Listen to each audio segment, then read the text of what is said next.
এই রাস্তার মাঝে পাথরটা কে রেখে গেছে? এখনই অ্যাক্সিডেন্ট হয়ে যেত এই পাথরটির জন্য। মা মা চলো না আমরা রাস্তার মধ্যে থেকে পাথরটি সরিয়ে দিই। চিন্টু, পাথরটি তো অনেক ভারী, এটি সরাতে একটি ক্রেন গাড়ি লাগবে। আমি তাহলে একটি ক্রেন গাড়ি বানাই।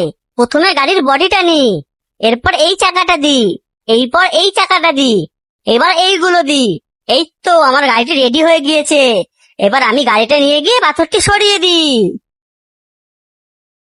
এই তোমাদের মধ্যে আমার ছোট পুলিশকে কে খেয়েছো? আমি কাঠবিড়ালি, আমি খাইনি, আমি শুধু বাদাম খাই। আমি খরগোশ, আমি শুধু গাজর আর শাকসবজি খাই, আমি মাংস খাই না। তার মানে তুই খেয়েছিস আমার ছেলেকে? তবে রে বদমাস শিয়াল, তাড়াতাড়ি আমার ছেলেকে ফিরিয়ে দে। আমরা এবার সবাই মিলে শিয়ালটিকে অনেক মারবো। আমি এই জাদুই বক্সে ঢুকে যাই। আরে বাহ, আমি খুশির ইমোজি পেয়েছি। এইবার আমি যাই। যা, আমি ঘুমের ইমোজি পেয়েছি। এইবার আমি যাই।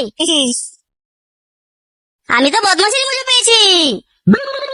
বাহ, অনেক মজা আসলো।